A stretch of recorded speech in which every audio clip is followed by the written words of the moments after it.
नमस्कार, स्वागत है आपका। मैं हूं तुषार शर्मा और इस वक्त आप देख रहे हैं हापुड़ हलचल। आज हमारे साथ बात करने के लिए मौजूद हैं भारतीय किसान यूनियन संघर्ष के राष्ट्रीय अध्यक्ष सरनजीत सिंह गुर्जर।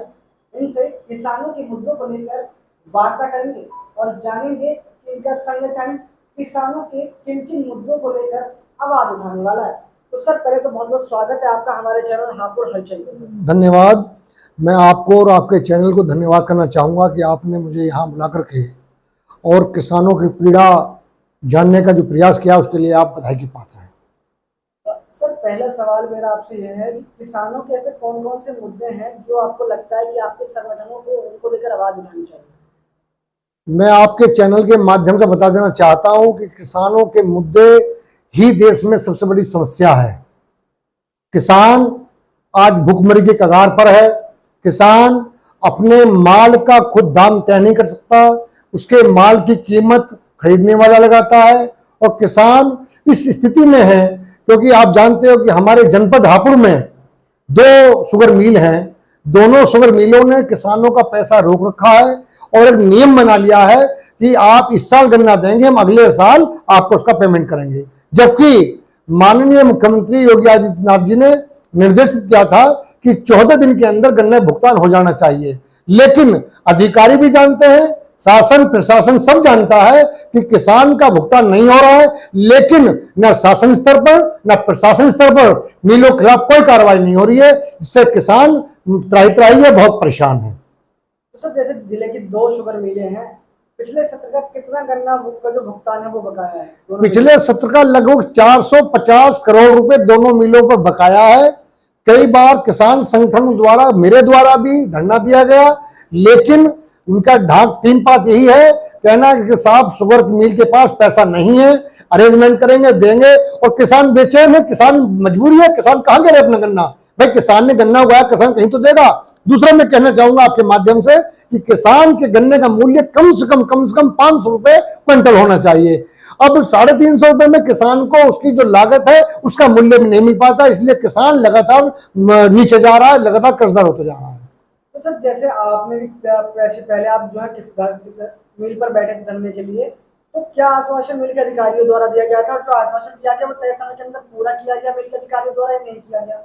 कोई आश्वासन दिया जाता है लॉलीपॉप की तरह होता है।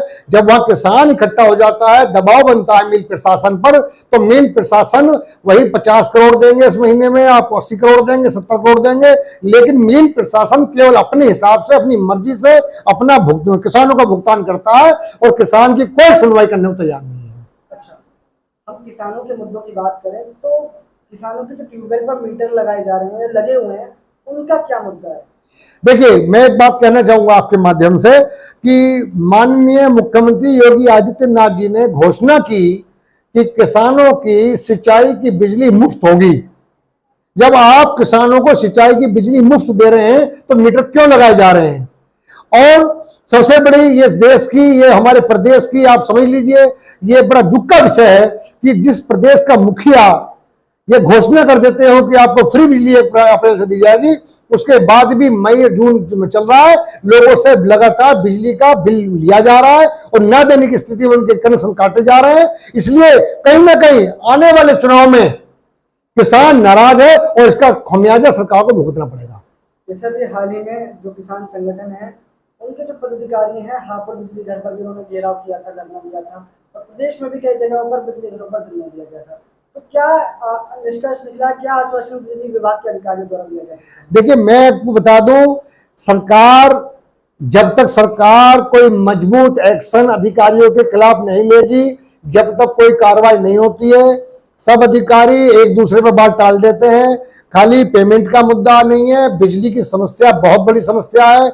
आज स्थिति यह है कि अगर वो सिंचाई की बिजली दें तो घरेलू बिजली बंद करनी पड़ती है, घरेलू दें तो सिंचाई की बंद करनी पड़ती है, जंगल की बंद करनी पड़ती है।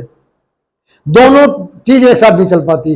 अधिकारियों के सब संज्ञान में हैं। अधिकारी अपने अपर अधिकारी को कह के, अपने ऊपर वाले अधिकारी को कह के टाल देते हैं कि साहब हम शासन में बात कर रहे हैं, शासन बात कर रहे हैं। लेकिन किसान की पीड़ा यह है कि जितनी गर्मी पड़ रही, किसान की फसल झुलस गई, परेशान है, कोई सुनने को तैयार नहीं है।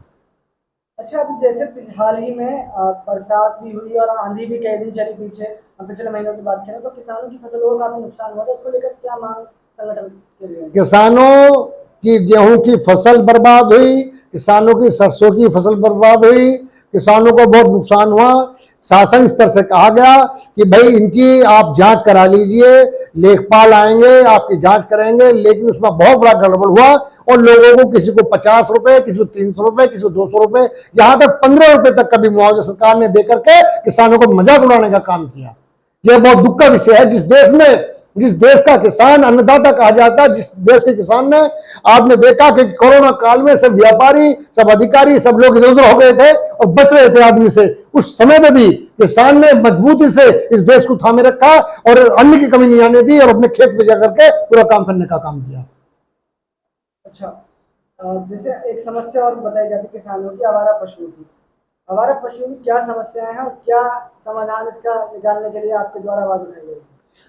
आपने बहुत अच्छी बात पूछी मुझसे। आवारा पशुओं का जो मसला है, आप देख लीजिए उत्तर प्रदेश में ये हाल है कि किसानों की, किसी के पास 4 बीघे 5 बीघे खेत है तो वहां झुंड का झुंड आता है, पूरी फसल बर्बाद कर देता है। यहां तक स्थिति भी है अब तो कि जो आवारा पशु है वो हिंसक हो गए। और ऐसी बहुत सारी घटना भी हमारे बगल के गांव खुड़लिया में एक नौजवान 24-25 साल के लड़के को बिजार ने, जो सांड होता है, उसने टक्कर मार दी, उसकी वही मौके पर मौत हो गई। मैं कहना चाहूंगा कि सरकार से कई बार निवेदन किया गया, किसान संगठनों द्वारा, हमारे संगठन द्वारा भी वहां ब्लॉक में, तहसील में पशु बंद कर दिए गए, लेकिन तत्काल केवल अधिकारी आते हैं, अपना पीछा छुटा के आश्वासन देकर चले जाते, कोई कार्रवाई नहीं होती। शासन स्तर से प्रमुख सचिव, मुख्य सचिव साहब ने कहा था कि 31 मार्च तक निश्चित रूप से जितने भी निराश्रित पशु हैं सब अपने जो है जो जहां गौशाला उसमें चले जाएंगे। लेकिन आप देख रहे हो आज जो की तो स्थिति बनी हुई है, किसान परेशान है। उधर तो मार भगवान की हो गई, उधर गर्मी इतनी, उधर बिजली नहीं मिल रही है, जो फसल है उसको निश्चित रूप से आवारा पशु खत्म करने का काम कर रहे हैं। बिल्कुल आप परेशान है। और मैं आपको बता दूं, आपके चैनल के माध्यम से बता देना चाहता हूं, अगर यही स्थिति रही, 2024 का चुनाव सिर पे है, पश्चिम, खासकर मैं बता दूं, पश्चिमी उत्तर प्रदेश का किसान बहुत नाराज है और आने वाले समय में भी बहुत जल्दी अगर भारतीय जनता पार्टी ने सुधार नहीं किया तो आने वाले समय में इनको खमियाजा भुगतना पड़ेगा। अच्छा सर, जैसे सरकार द्वारा, जो प्रदेश सरकार है उसके द्वारा गो आश्रय स्थल बनाए गए या एक आदेश दिया गया कि जो आवारा पशु, निराश्रित पशु है, उनको गौशाला भेजा जाए या निराश्रय स्थल भेजा जाए, तो कमी आप कहाँ मानते हैं कि कहाँ कमी है? देखिए, मैं आपके माध्यम से बता दूं कि निश्चित रूप से जो आपने कहा कि माननीय मुख्यमंत्री जी ने कहा है कि जो इस तरह के पशु हैं, आवारा पशु के लिए गौशाला बनाई गई है, लेकिन ये आप जान लीजिए कि उनके वहां से 30 से 50 रुपए एक पशु के लिए चारे के लिए आता है। पशु का पेट भरता कम से कम 250-300 रुपए में, तो 50 में कैसे होगा? 50 शासन से आया, कुछ बीच में खत्म हो गया, कुछ बीच में खत्म हो गया, खत्म होते होते वहां 20-25 में रह जाते हैं। आप जाइए देखिए। मैं सरकार से आह्वान करता हूं, माननीय मुख्यमंत्री से आह्वान करता हूं कि आप अपने लोग भेज के देखिए कि गौशालाओं में क्या स्थिति है।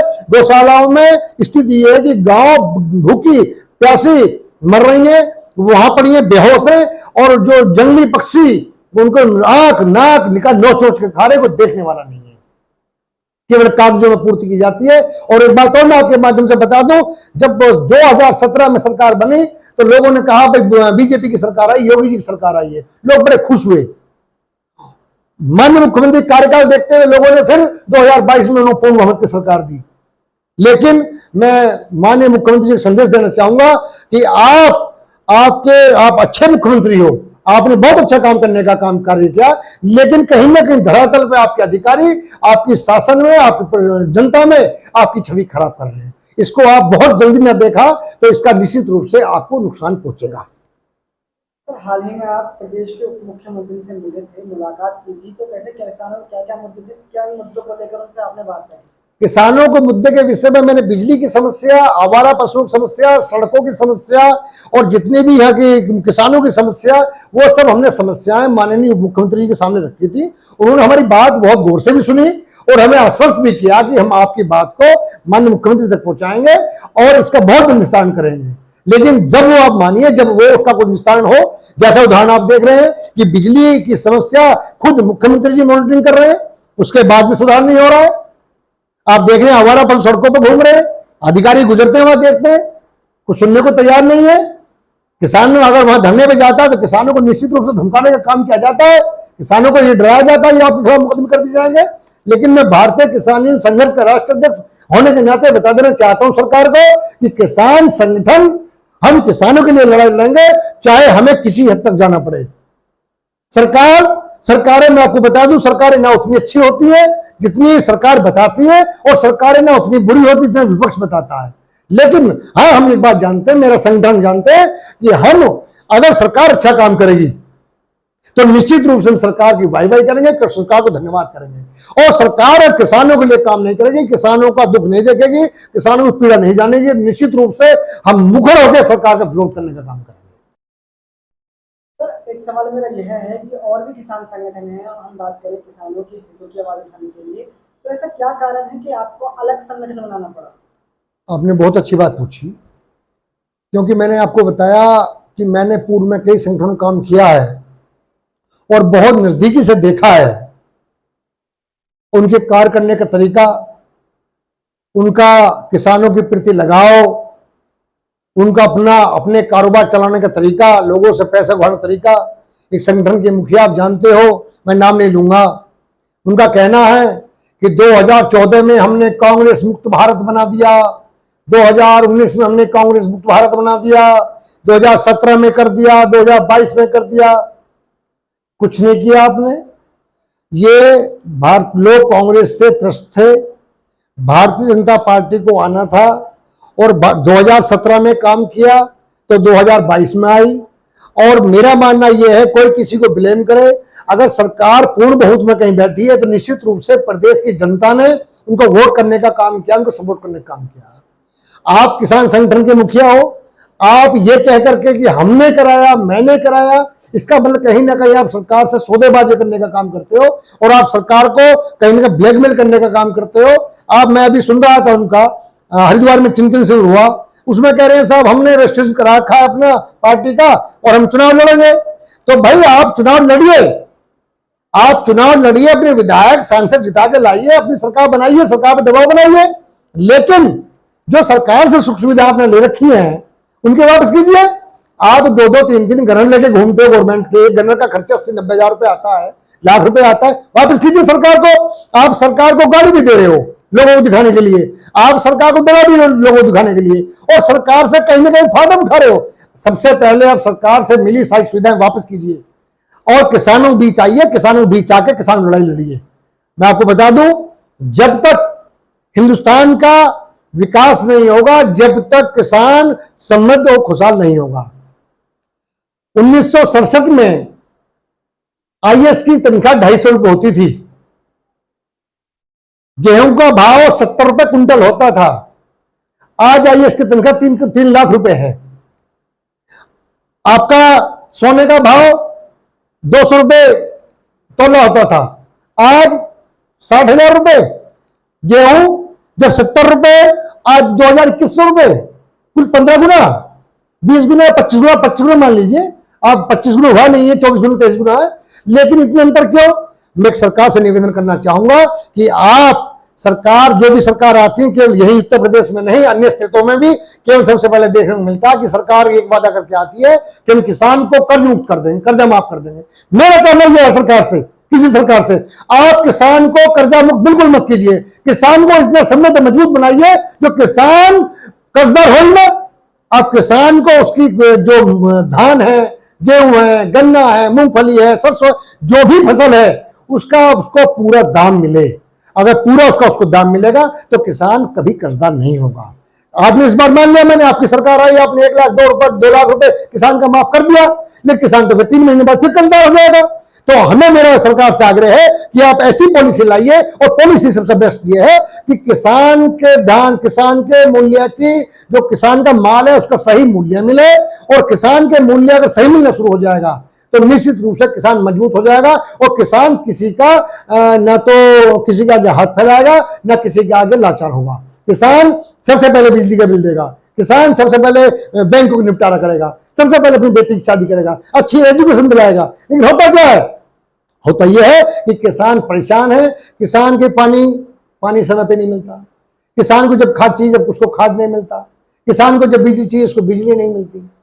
तो किसान पीड़ा में है। सरकार को जान लीजिए, सरकार को मेरा निवेदन है बारंबार कि आप ये जान लीजिए कि अगर आपको हिंदुस्तान को खुशहाल ले जाना है, खुशहाल बनाना है, मजबूत करना है, तो इस देश के किसान को मजबूत कीजिए। और देश का किसान जब मजबूत होगा, जब किसान उसकी वाजिब मूल्य उसके फसल का मिल जाएगा, किसान निश्चित रूप से मजबूत हो जाएगा। और किसान जिस दिन मजबूत हो जाएगा, इस देश का उद्धार होगा, ये देश विकसित देशों में आएगा। यही मेरा कहना है। हम आपके संगठन की बात करें तो आपका संगठन अभी तक किन किन जिलों में कार्य कर रहा है, किसानों की किन किन जिलों में आवाज उठा रहा है? हमारा संगठन निश्चित रूप से नया है, लेकिन बड़ी खुशी की बात यह है कि अपेक्षाकृत जितना हम सोचा था उससे कहीं ज्यादा हम बहुत मजबूत स्थिति में हैं। और आने वाली 15 जुलाई तक हम 15 जिले हमारे लगभग फाइनल हैं, ऑन पेपर सब चल रहा है। क्योंकि हम उसको सर्च कर रहे हैं कि भाई हमें कहीं कोई जिलाध्यक्ष उसकी बैकग्राउंड चेक कर रहे हैं, कोई फैमिली उसकी जो है कहीं गलत ना आया हो, कोई परिवार से गलत परिवार से ना हो, उसकी क्रिमिनल हिस्ट्री ना हो, अच्छा आदमी हो, कोई बदमाश चोर ना हो। ऐसे लोगों को लेकर के 15 जुलाई तक हम सहारनपुर, शामली और मुजफ्फरनगर, बागपत, मेरठ, आपका अमरोहा, गाजियाबाद और हाथरस, अलीगढ़, बुलंदशहर, ये सब जिले आपका लगभग 15-16 जिले हमारे तैयार हैं। और जैसे ही 15 जुलाई के बाद फिर बहुत मजबूत संगठन किसानों के हित में कार्य करना शुरू कर देगा। संगठन की बात करें तो आगे संगठन की क्या योजना रहने वाली है किसानों की? देखिए, हमारा सीधा सीधा फंडा है, भारतीय किसान यूनियन संघर्ष का यही नारा है। और हमारा जो नाम है वो भी संघर्ष है। हमें तब तक संघर्ष करना है जब तक किसान पीड़ित है। किसान को उसकी फसलों का सही उचित मूल्य मिले, किसान को सही समय पे बिजली मिले, किसान को सही समय पे खाद उपलब्ध हो, किसान के बच्चे। और एक बात मैं कहना चाहूंगा, सरकार को एक योजना लानी चाहिए कि किसान के बच्चे को स्कूलों में, अस्पतालों में, जितनी भी सरकारी संस्थाएं हैं, उन सब में 50% की छूट किसान को अनिवार्य सरकार करे। किसी भी सरकारी अस्पताल में जाए तो उसको 50% छूट पर उसका इलाज हो। वो कार्ड उसके पास है, वो किसान है, उसके बच्चा किसी भी सरकारी या गैर सरकारी स्कूल में पढ़ रहा है तो उसको निश्चित रूप से 50% उसकी फीस माफ हो। ये हमारा कहना सरकार से। अच्छा, जैसे आपसे मैंने तमाम सवाल किए, एक सवाल मेरा आपसे यह है कि आगे किन किन जिलों में आप संगठन का विस्तार कब तक आपको लगता है कि हाँ हो जाएगा? मैंने आपको बताया 15 जुलाई तक निश्चित रूप से हम सहारनपुर से लेकर के हाथरस तक हमारे सारे जिले कंप्लीट हो जाएंगे। सभी लोगों के बायोडाटा हमारे पास आ चुके हैं, उनसे हमारी बात चल रही है। मैंने आपको बताया, हमारा केवल देखना यह है कि कहीं कोई गलत आदमी जल्दबाजी में हमसे ना जुड़ जाए। हम चाहते हैं वो किसान हित में काम करने वाला हो, उसकी बैकग्राउंड अच्छी हो, उसकी कोई क्रिमिनल हिस्ट्री ना हो। ऐसे लोगों को हम जोड़ने का काम कर रहे हैं। और मैं सरकार को फिर बार बार कहना चाहता हूं कि भारतीय जनता पार्टी की सरकार है, 2024 चुनाव सिर पे है। और आपने अगर किसानों के साथ अनदेखी की तो मैं आपको बता देना चाहता हूं, चेताना चाहता हूं कि 2024 का पश्चिम उत्तर प्रदेश का परिणाम वो भारतीय जनता पार्टी के पक्ष में बिल्कुल नहीं जाएगा, अगर यही स्थिति भारतीय जनता पार्टी द्वारा, सरकार द्वारा किसानों के साथ नहीं तो। अच्छा, आखिरी सवाल मेरा आपसे है, हम सरकार द्वारा किए गए किसानों के लिए जो कार्य किए जा रहे हैं उनसे आप कितने संतुष्ट हैं, क्या राय है आपकी? देखिए, मेरी राय यह है कि माननीय मुख्यमंत्री योगी आदित्यनाथ जी ईमानदार और अच्छे मुख्यमंत्री है, इसमें कोई दो राय नहीं है। लेकिन वो सब चीजें धरातल पे आते आते आते आते खत्म हो जाती हैं। जैसे मैंने बताया कि 50 रुपए जो है निराश्रित पशु का ऋण रखा है, आप भी जानते हैं, शासन भी जानता है, डीएम साहब भी जानती है और सचिव भी जानते हैं, क्या 50 रुपए पेट भर जाएगा? बिल्कुल नहीं भरेगा। तो इन सब चीजों को मॉनिटरिंग करके सही उसको मूल्य मिले, उसका ध्यान रखा जाए। ये ऐसे लोगों के हाथ में काम हो कि जहां बेईमानी कम हो। मेरा ये कहना है। चलिए, बहुत बहुत धन्यवाद आपका। धन्यवाद भाई, धन्यवाद, बहुत बहुत धन्यवाद। तो जैसा कि आपने देखा, ये थे भारतीय किसान यूनियन संघर्ष के राष्ट्रीय अध्यक्ष संजीत सिंह गुर्जर। इनका साफ तौर पर कहना है कि इनका संगठन आने वाले समय में किसानों के हित के लिए आवाज उठाने वाला है। हापुड़ से कैमरा पर्सन संजीव के साथ तुषार शर्मा, हापुड़ हलचल।